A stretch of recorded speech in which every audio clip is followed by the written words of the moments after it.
यादव श्री वासुदेव कृष्ण। यही एक व्यक्ति है जिसके साथ बुद्धिमान मनुष्य सदा ही मित्रता रखता है। ऐसा क्यों मामा श्री?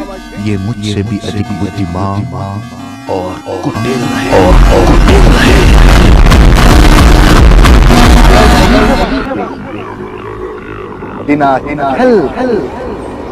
महामहिम भीष्म की मृत्यु हो ही नहीं सकती। और आपके पक्ष में तो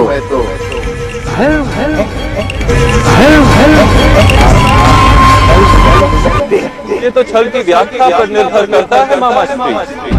भगवान रामचंद्र ने गुप्त रहकर वानर राज बाली पर प्रहार किया था। भूल गए आप,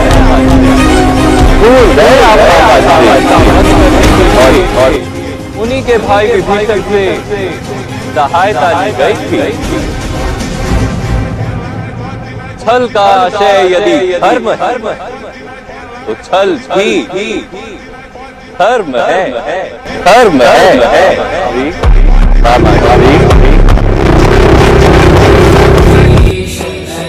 हाँ पार्थ, मैं प्रकट होता हूँ, मैं आता हूँ। वैसे तो मैं अजन्मा हूँ, अविनाशी हूँ और समस्त प्राणियों का स्वामी हूँ, परंतु मैं अपनी प्रकृति को अधीन करके अपनी ही योग माया से प्रकट होता रहता हूँ।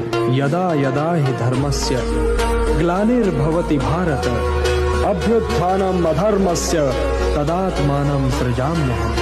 परित्राणाय साधूनां विनाशाय च दुष्कृतां धर्म संस्थापनार्थाय संभवामि युगे युगे। जब जब धर्म की हानि होती है तब तब मैं आता हूँ, जब जब अधर्म बढ़ता है तब तब मैं आता हूँ। सज्जन लोगों की रक्षा के लिए मैं आता हूँ, दुष्टों का विनाश करने के लिए मैं आता हूँ, धर्म की स्थापना के लिए मैं आता हूँ और युग युग में जन्म लेता हूँ।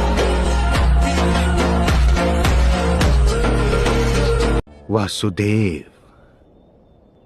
आपके दर्शन की बहुत इच्छा थी हृदय में।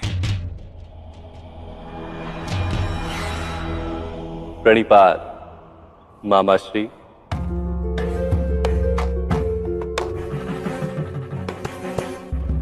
आपने तो मुझे मामा बना लिया वासुदेव।